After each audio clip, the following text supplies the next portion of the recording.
Y es un salmo que nos ayuda como a meditar y evaluar nuestra alma, ¿verdad? Cuando estamos pasando como en un desierto. Lo leemos entonces en el nombre del Padre, del Hijo y del Espíritu Santo. Oh Dios, tú eres mi Dios, yo te busco intensamente. Mi alma tiene sed de ti, todo mi ser te anhela, cual tierra seca, extenuada y sedienta. Te he visto en el santuario y te he contemplado tu poder y tu gloria.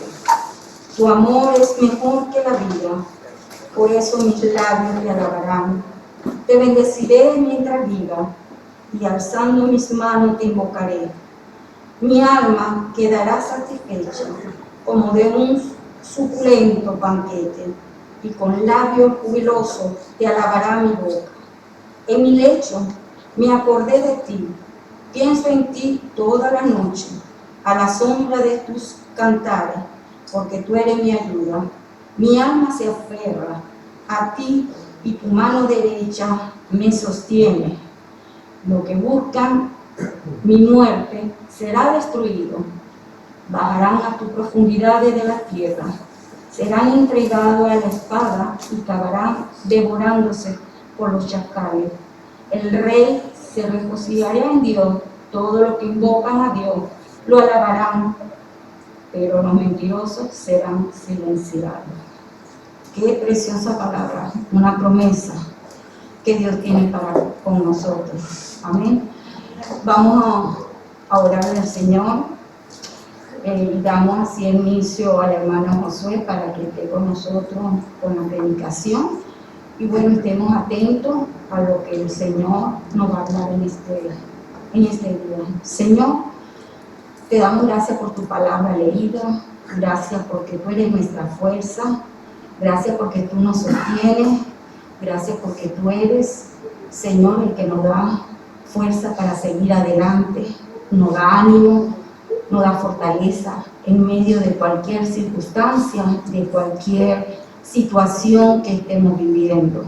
Señor, en este día yo pongo delante de ti a tu siervo Josué, que viene a traer tu palabra, que tú uses, Señor, su lengua, que tú pongas palabras de unción y que sea guiado por ti, Señor, y que todo lo que estamos escuchando aquí presente y ausente y a través de los medios, podamos tener nuestros oídos atentos a tu palabra en este día. Te lo pedimos en el nombre de Jesús y te damos gracias. Amén. Haz con nosotros el hermano Josué.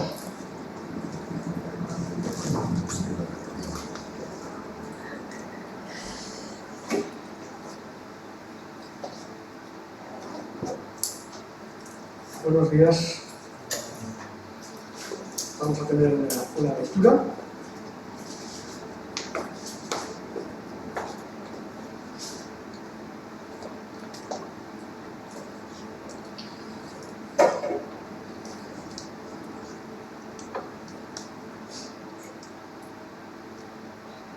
Bien, al contrario, un poco diferente de lo que normalmente estoy compartiendo con vosotros cada vez que me toca predicar, nos estamos centrando en la primera carta de Juan.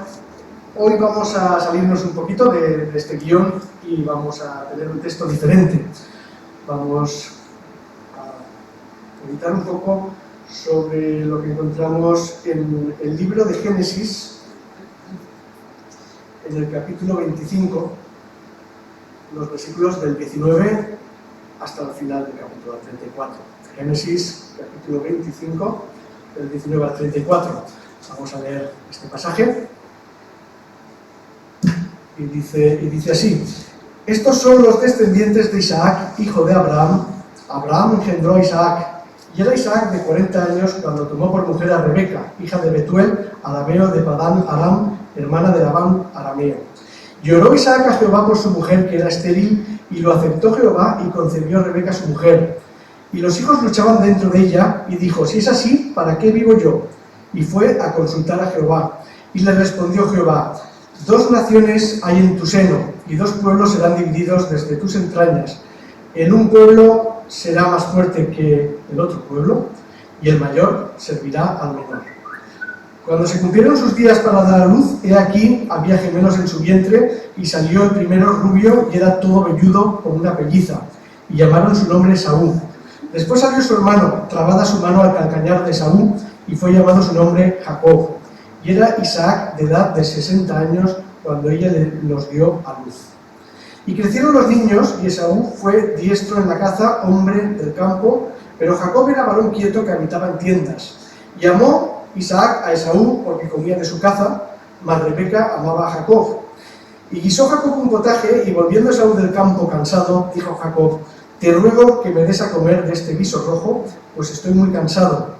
Por tanto fue llamado su nombre Edom. Y Jacob respondió: véndeme en este día tu primogenitura. Entonces dijo Esaú: he aquí yo me voy a morir, ¿para qué pues me servirá la primogenitura? Y dijo Jacob: júramelo en este día. Y él le juró, y vendió Jacob su primogenitura. Entonces Jacob dio a Esaú pan y del guisado de las lentejas, y él comió y bebió, y se levantó y se fue. Así menospreció Esaú la primogenitura. Señor, te damos muchas gracias por tu palabra, te damos muchas gracias por tener en ella consuelo, instrucción y guía, y te pedimos que tú nos ayudes a poder entenderla, explicarla con claridad, y que nos des también fuerza para aplicarla a nuestra vida y obedecerla. En el nombre de tu Hijo, amén.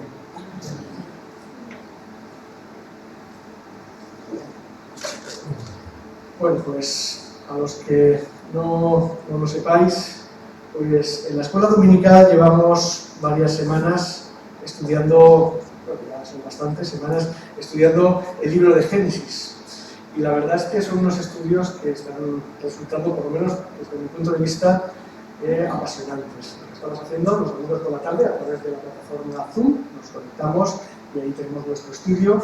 Y digo que son apasionantes y son muy enriquecedores porque en el libro de Génesis, en el mismo comienzo de la palabra de la Escritura, pues encontramos ya las bases de la enseñanza del Nuevo Testamento.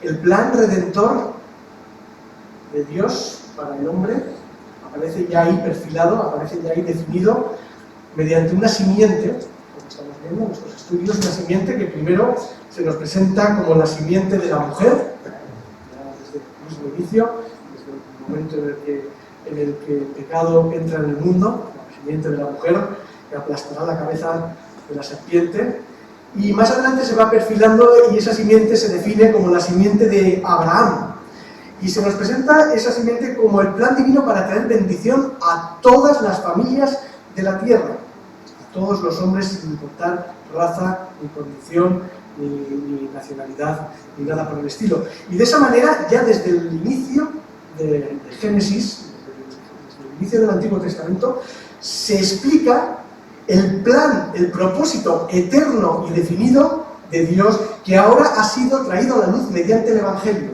Porque todo eso que encontramos en Génesis, profetizado y anunciado, es lo que cuando vino Jesús comenzó a cumplirse, y es el mensaje del Evangelio que Dios ya tenía preparado para nosotros desde antes de la fundación del mundo. Como digo, la estructura de la Biblia, todo el hilo conductor de la Biblia, ese mensaje de salvación a través de la simiente para todos los hombres, donde ya no hay distinciones de raza ni nación, aparece ya desde el mismo comienzo en el libro de Génesis. Ahora, lo interesante es que el cumplimiento de este plan de redención pues se va a encontrar con muchos obstáculos a lo largo de su andadura. El primer obstáculo, ya lo hemos visto en nuestros estudios anteriores, y es pues que Abraham y Sara no podían tener hijos. Y si la salvación tenía que venir a través de esta descendencia de Abraham, pero Sara era estéril y no podía tener hijos, pues parece que hay algo que amenaza el cumplimiento de esta promesa. Y el texto nos cuenta, en los capítulos anteriores de Génesis, que 25 años estuvieron Abraham y Sara esperando el cumplimiento de esa promesa. 25 años de fe, 25 años de dudas, 25 años con sus luces y con sus sombras, aguardando, y tenemos muchos relatos de lo que pasó en esos 25 años, pero al final Dios cumplió su palabra, y Sara concibió y dio a un hijo, a Isaac. Llegamos a la historia de Isaac, el hijo prometido, Y de nuevo resulta que nos encontramos con otra nueva dificultad, y es que en este caso es Rebeca la que no puede tener hijos, como comienza el texto que hemos leído hoy, en los primeros versículos. Y Rebeca no podía concebir. Y de nuevo, pues nos encontramos con una dificultad, porque lo que tenemos delante en estas palabras tan escuetas que nos dice el autor de Génesis no es sencillamente un drama familiar. Sabemos lo importante que eran los hijos en esa época, pero no es sencillamente de pobre familia, ¿verdad?, que no pueden tener hijos, son una familia pues que en este momento pues lo tiene muy difícil. No es eso lo que está en juego.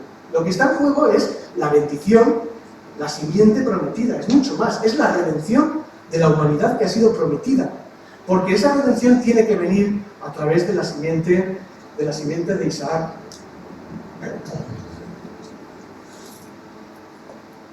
20 años tardó Rebeca en concebir, lo sabemos por el texto. Si comparáis el versículo 29, creo que es, no, el 26, sí, el versículo 26 con el versículo 19, o el versículo 20, perdón, dice: Isaac tenía 40 años cuando se casó con Rebeca y tenía 60 años cuando nacieron sus hijos, así que 20 años tardó Rebeca en concebir. Y a diferencia de los relatos anteriores, el autor de Génesis no nos cuenta nada prácticamente de lo que ocurrió durante esos años. No se menciona nada sobre la fe de los personajes implicados, ni nada, ninguna lección al respecto. Simplemente se limita a decir muy sencillamente, fijaos en el versículo 21, y oró Isaac a Jehová por su mujer, que era estéril, y lo aceptó Jehová, y concibió Rebeca, su mujer. No sabemos si oró al final de esos 20 años, no sabemos si oró durante todo el proceso, durante todo el tiempo, no se nos dice nada, de manera que todo lo que digamos es pura especulación. Lo único que sabemos es que oró, y Dios escuchó, y Dios contestó.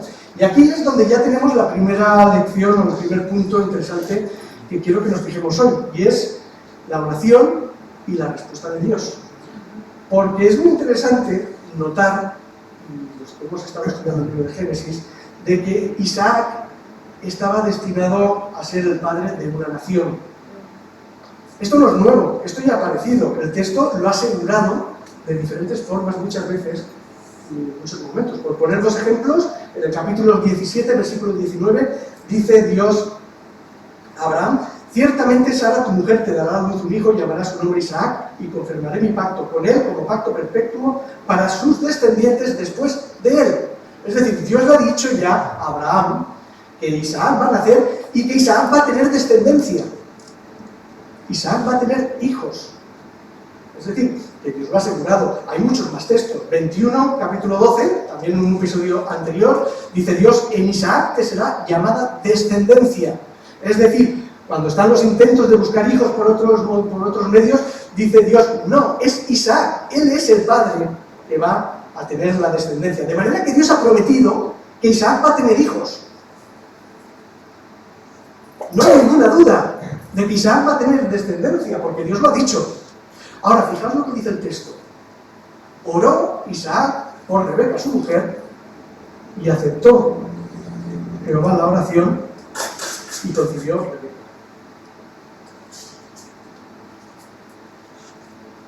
El texto enfatiza la oración. Y el texto enfatiza la necesidad de la oración, aunque estén las promesas de Dios de por medio. No dice: como Dios prometió, no es necesario que oréis. Como Dios ha prometido, relajaos, sentaos y cada uno a lo suyo, porque Dios cumplirá su palabra. No, el texto dice: Isaac oró y su mujer tuvo un hijo porque Isaac oró, en respuesta a la oración. Y esto nos adentra en lo que es el misterio de la oración. Un misterio en el que los planes de Dios que Él se ha propuesto en sí mismo, y que Él tiene planeados y que Él ya tiene prometidos, se llevan a cabo a través de medios que a nosotros nos parecen inverosímiles, como son, por ejemplo, las oraciones de sus hijos. Dios lleva a cabo sus planes eternos a través de las oraciones de sus hijos. Y nos parece inconcebible, ¿no? Porque dice: pero si es un plan eterno de Dios, sí, pero dentro de ese plan eterno también están esas oraciones que piden y el Señor las contesta. Decía Spurgeon que la oración es uno de los engranajes necesarios en la maquinaria de la providencia, ¿verdad? Para que esa maquinaria funcione, algunas de esas ruedas que giran otras ruedas y que hacen que todo se ponga en marcha son las oraciones de sus hijos. De manera que vemos la importancia de la oración. No es acertado nunca preguntar y decir, ¿qué hubiera pasado si yo hubiera orado por esto? O sea, que lo hice. O si hubiera orado más. ¿O qué hubiera pasado si no hubiera orado? ¿Habría cambiado las cosas? Esas preguntas no son para nada nunca aceptadas. Pero lo que sí que es, porque nosotros no sabemos lo que Dios va a hacer, pero lo que sí que es cierto es que la Biblia nos dice, Dios escucha y responde. Y Dios lleva a cabo sus planes a través de las oraciones de sus hijos. Como dice el texto, oró Isaac y lo aceptó Jehová. El texto continúa diciéndonos que concibió Rebeca, su mujer, pero las dificultades no se acaban, las dificultades continúan, y en el versículo 2 dice que y los hijos luchaban dentro de ella. Claro, no debemos entender de estas palabras que los dos fetos estaban a puñetazos dentro del vientre de su madre, porque pelear, luchar, implica una lucha consciente, ¿verdad? Y no es eso lo que pasa dentro del seno de la madre. No es eso lo que ocurre, ¿verdad? Es una manera de hablar. ¿Qué es lo que quiere decir que no es cuando dice que los hijos peleaban dentro de ella? Pues sin duda lo que está diciendo es que el embarazo de Rebeca no fue para nada un embarazo fácil. Fue un embarazo complicado. Podemos suponer que un embarazo molesto, un embarazo con muchos movimientos, quizá con dolores, quizá con dificultades, hasta el punto de que Rebeca piensa que ese embarazo no va a seguir adelante, ¿verdad? Y ella dice, si es así, ¿para qué vivo yo? ¿Verdad? Ahora que he concebido, voy a morir. Parece que había muchas dificultades, a veces cuando hay mellizos, ¿verdad? Pues uno sobrevive, el otro no, y es como, de alguna manera, una lucha, ¿no?, por la supervivencia. Y el autor ve en ese embarazo, que casi no llega a fin, pues ve una lucha que prefigura pues, la lucha por la primacía y por las decisiones que van a tener los hermanos durante toda su vida. Lo ve ahí. Rebeca no sabía lo que pasaba, ni siquiera sabía que tenía dos hijos en su interior, porque en esa época no había ecografía, o sea, no es muy sencillo, ¿verdad? Te haces una ecografía y mira, hay dos fetos, ¿verdad? Y enseguida, pero en ese momento no, en ese momento simplemente sabía que estaba embarazada, no sabía qué es lo que estaba ocurriendo, pero notaba que algo no era normal. Y ella notaba que había riesgo de que el embarazo se malograse, y de ahí el lamento.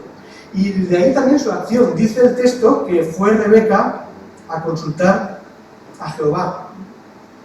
En el versículo 22. Fue a consultar a Jehová. ¿Dónde? Tampoco lo sabemos, es muy escueto el texto, ¿verdad? Porque el lenguaje que se utiliza es parecido al que se utilizará más adelante cuando las personas del pueblo de Israel vayan, por ejemplo, a consultar al sacerdote, el Urim y el Tumim, ¿verdad? Vamos a consultar si es la voluntad de Dios. Y iban a consultar al santuario, o iban a consultar a un profeta. Algo, no tenemos noticia aquí de santuarios ni de profetas, pero algo así debe de haber detrás del texto, porque la respuesta que encontramos en forma poética es un oráculo, claramente, y nos lleva a un mensaje profético. No sabemos quién es el autor de ese mensaje, no sabemos quién es el profeta que le contesta a Rebeca, pero lo cierto es que como consecuencia de la consulta de Rebeca viene una profecía inquietante, porque aparte de, ahora sí, hacer de ecografía y decirle que hay dos, que es un embarazo múltiple, aparte de eso, pues le está diciendo, esa profecía implica división, implica confrontación, implica lucha, implica dominación de una parte sobre la otra. Los que estamos familiarizados con el libro de Génesis, a través de los estudios que estamos haciendo, sabemos que lo importante de la promesa de Dios desde el primer momento a Abraham y a su descendencia es esa promesa de bendición. Y de alguna manera, aunque en esta promesa, en esta profecía no se nombre directamente, ese final que dice un pueblo será más fuerte que el otro y el mayor servirá al menor, aunque puede tener connotaciones políticas, después sabemos que David conquistará a la nación de Edom y gobernará sobre ella, lo someterá, y puede que esto también esté aquí anunciado. Lo fundamental ya no es tanto la cuestión política y la cuestión histórica, sino lo realmente importante es la vinculación con la promesa que ya se ha hecho y que ha aparecido en Génesis. Es decir, lo que Dios está diciendo a través de este texto es que la promesa es para uno de los dos y no para el otro.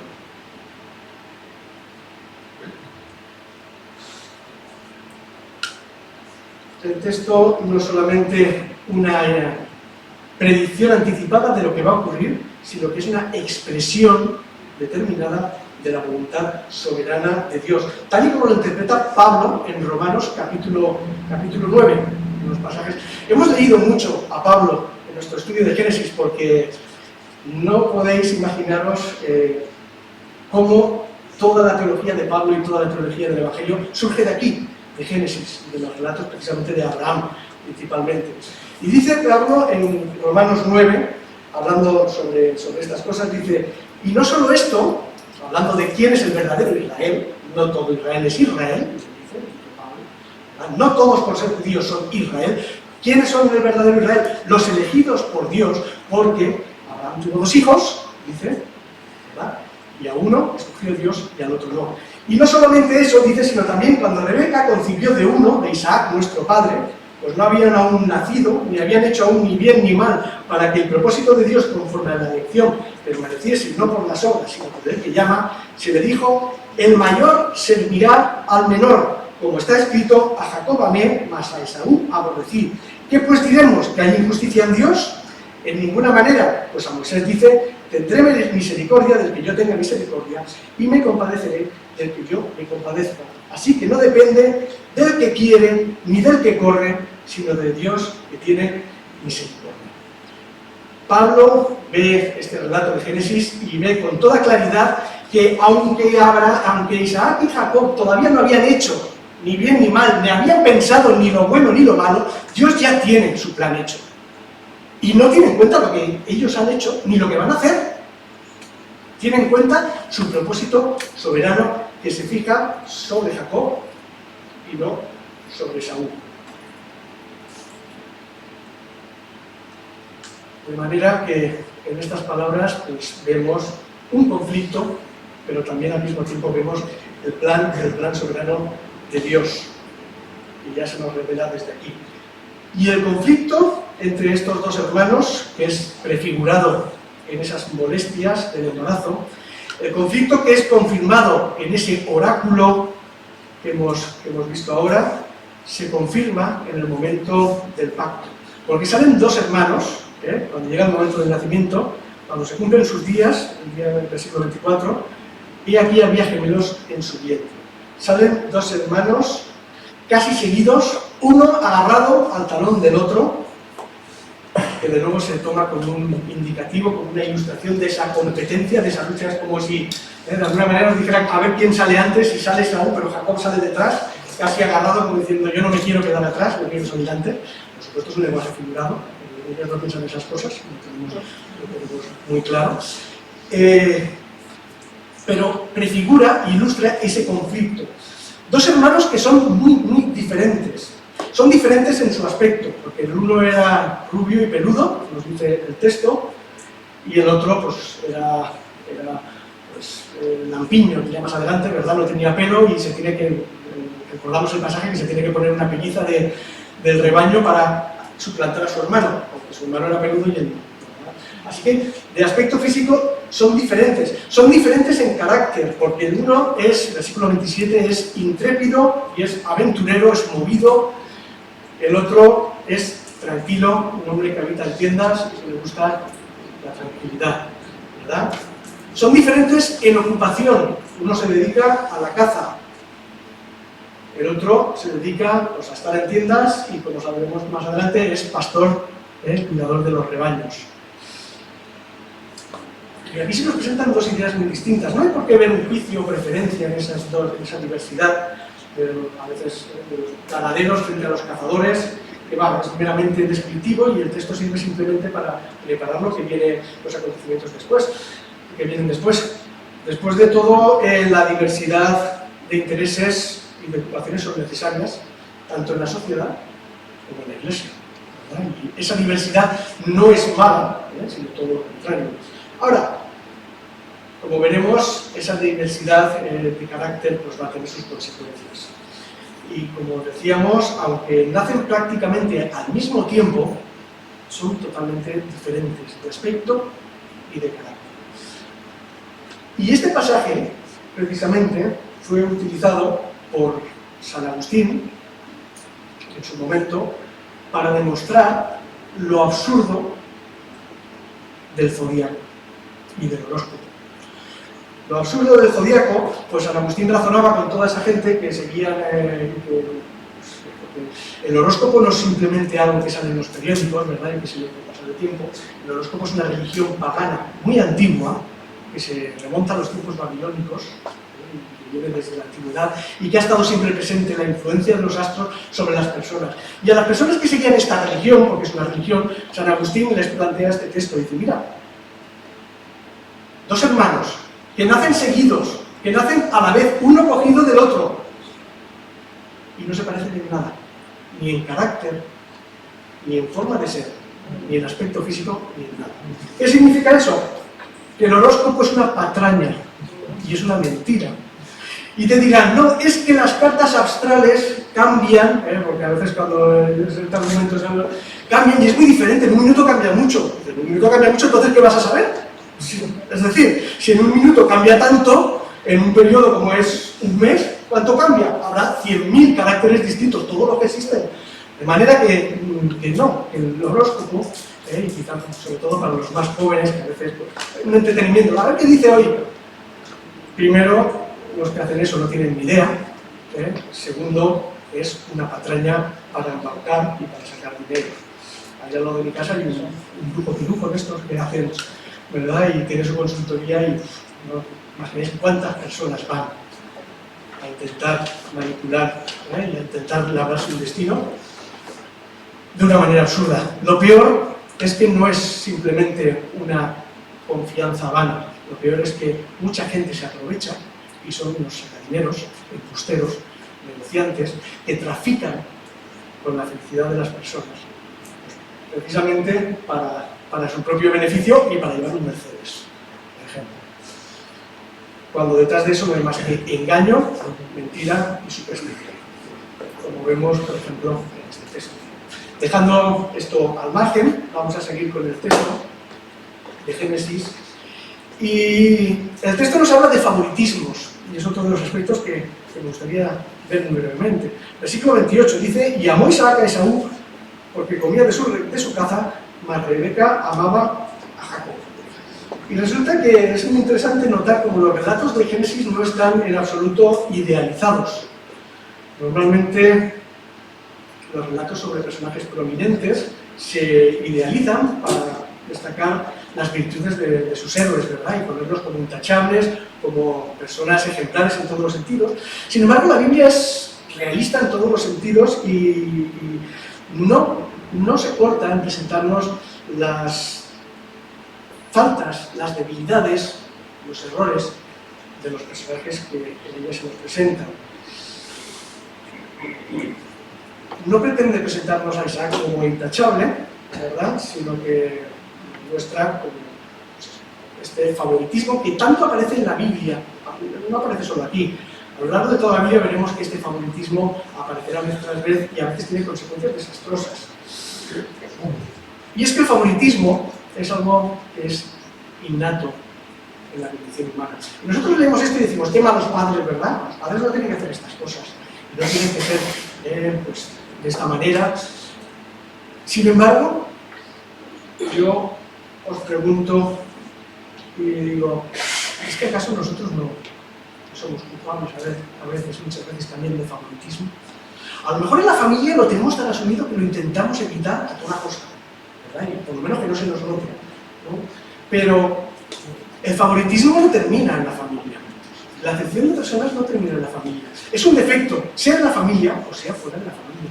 ¿Y no os dais cuenta de que a veces hay personas que hagan lo que hagan? Nos parece maravilloso, nos parece estupendo, uy, qué bien, pero eso mismo lo hace otro y uy, qué mal.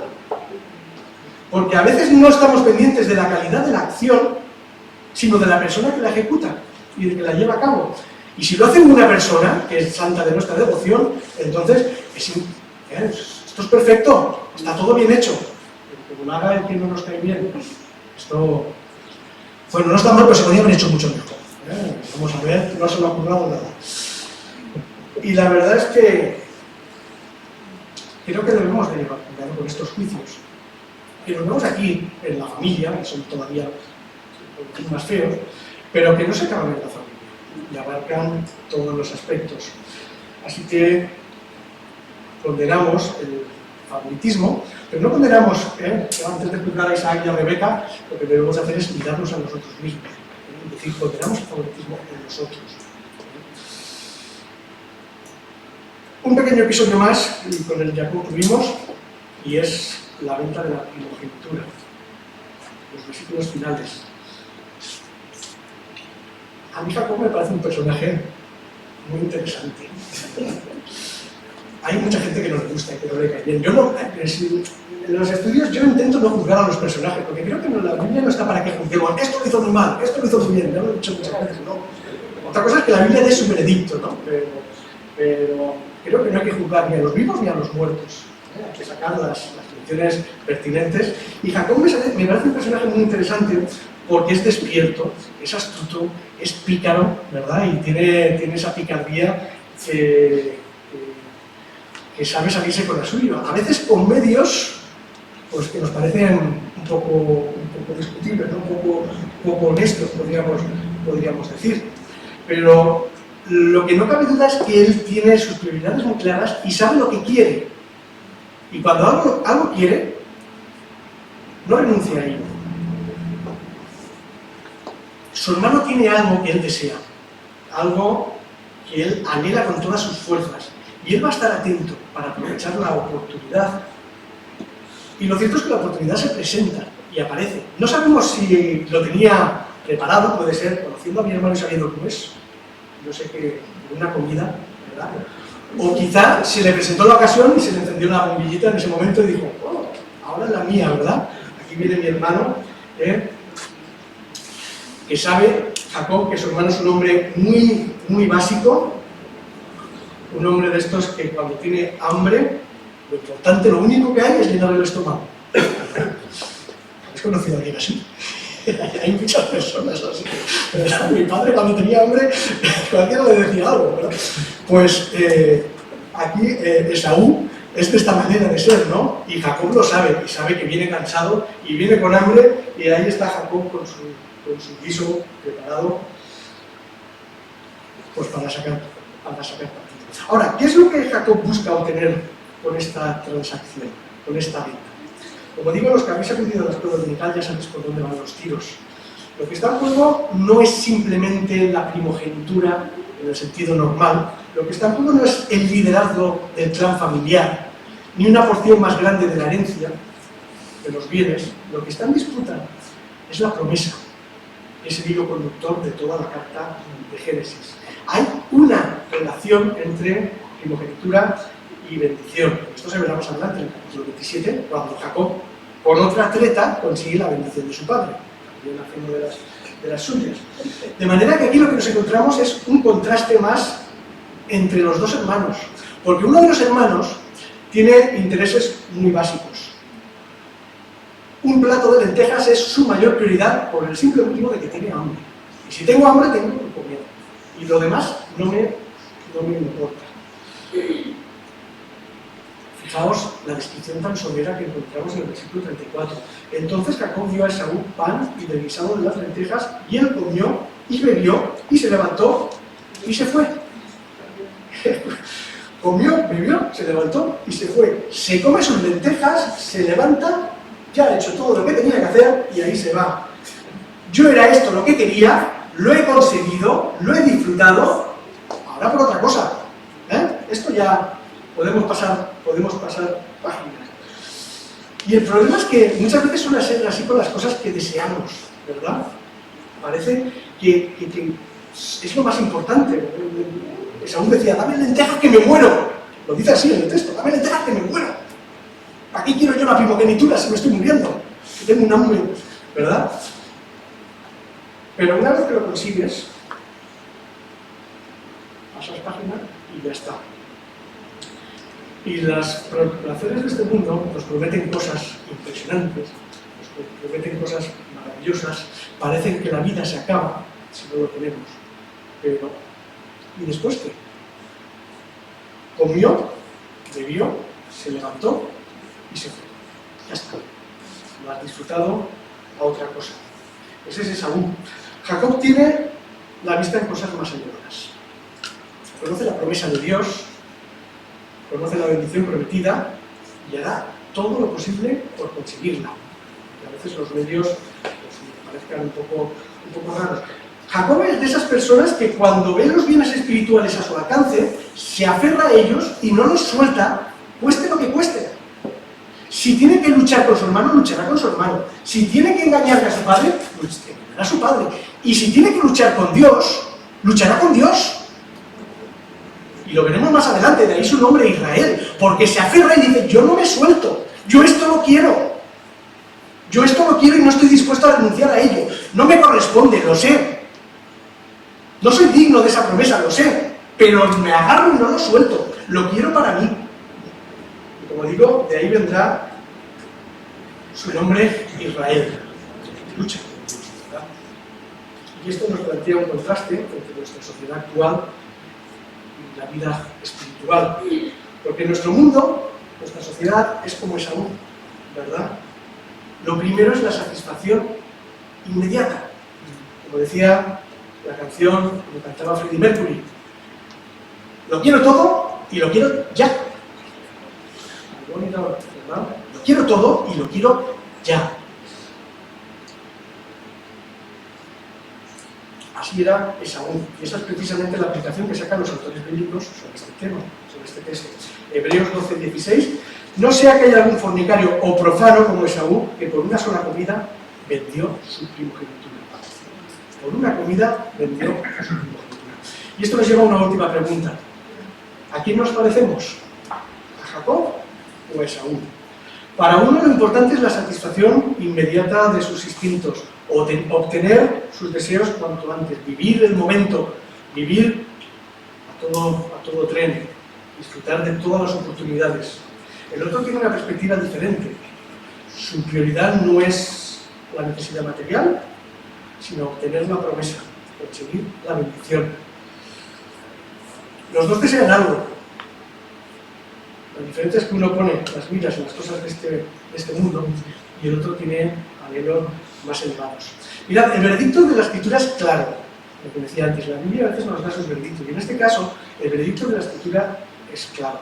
A diferencia de muchos comentaristas, que cuando acaban este relato dicen, así engañó Jacob a su hermano para robarle la primogenitura, a diferencia de esa posible lectura que podríamos hacer, el texto bíblico nos dice, así menospreció Esaú la primogenitura. El acento está puesto no en las tretas de Jacob, sino en el poco interés que Esaú puso en esa promesa. Porque para Esaú esa promesa no tenía ningún valor. O para ser más exactos, valía un plato de lentejas. Ponle precio, un plato de lentejas. Ese es el precio que puso Esaú a la promesa de Dios. Mientras que Jacob es como el hombre de la parábola, que encuentra un tesoro en un campo y se va corriendo, lo esconde y se va y vende todo lo que tiene para comprar ese campo, porque él no está dispuesto a renunciar a ese tesoro, lo quiere para él. Y nosotros, ¿cómo valoramos la promesa? ¿Qué es lo que tiene valor para nosotros? Nuestros bienes, nuestra profesión, nuestro trabajo, nuestros intereses, nuestros placeres, o las bendiciones del Evangelio. Dice Pablo en Colosenses 3, del 1 al 3, si pues habéis resucitado con Cristo, Buscad las cosas de arriba, donde está Cristo sentado a la diestra de Dios. Poned la mira en las cosas de arriba, no en las de la tierra, porque habéis muerto y vuestra vida está escondida con Cristo en Dios.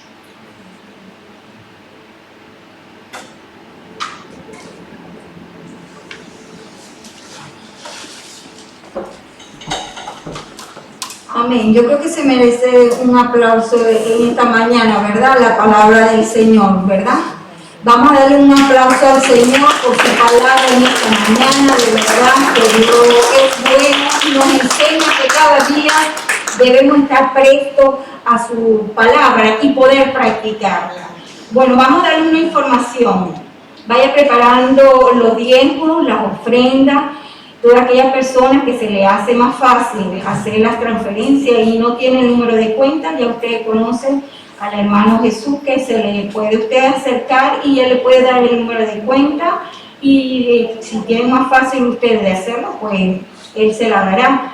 Y todos aquellos que tengamos, ¿verdad?, la facilidad de traerlo ya preparado, pues ya usted sabe que en la parte de atrás hay una caja donde podemos poner las ofrendas y los diezmos. Recuerde que es importante porque nos ayuda a mantener el local y poder pagar todas las cosas, porque nada es gratis, hermano, nada es gratis. Bueno, también saludamos a todos los hermanos que están en cama, que están enfermos. Seguimos orando por la hermana Matilde, por la hermana Luisa, por la hermana Teresa, por otras hermanas que ahorita no me vienen a memoria ni sus nombres, pero también les invito a todos aquellos que los días jueves, ¿verdad?, que están en la aplicación Zoom, ¿verdad?, llevamos a cabo lo que es la petición delante de Dios y orar los unos con otros. Todas aquellas personas que quieren y necesitan una oración se pueden acercar a los pastores y decirles que oren por ustedes. Amén. Son los días jueves a las 8. Es importante porque nos ayuda a convivir y también podemos ver cómo Dios contesta las oraciones, hermano. Dios contesta las oraciones. Clama al justo y Dios responde. Eso es así. Y también los invitamos para hoy en la tarde, a las 6 de la tarde. Recuerden que son los estudios bíblicos, nos ayuda a crecer espiritualmente y nos ayuda a conocer gran parte de las cosas que están en la Biblia que a veces no entendemos, pero cuando escuchamos, ¿verdad?, esas escuelas dominicales que nos ayuda, porque de verdad es un crecimiento que nos enseña a diario, ¿verdad?, crecer espiritualmente, y a veces nos identificamos con cada personaje que está en esa palabra.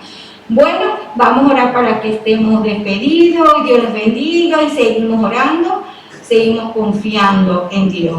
Amén. Señor Jesús, te damos gracias por esta preciosa mañana, gracias por tu presencia, gracias, Señor, porque tú has estado aquí con nosotros, gracias por tu palabra, gracias por las alabanzas, gracias por cada uno de mis hermanos. Ahora llévanos con tu paz y tu bendición a nuestros hogares, que la paz de Dios esté con cada uno de nosotros. Te lo pedimos en el nombre de Jesús y te damos gracias. Dios les bendiga, estamos despedidos y saluden. Recuerda la distancia, ¿no? Y estamos ahí, somos una familia en Cristo Jesús. Dios les guarde.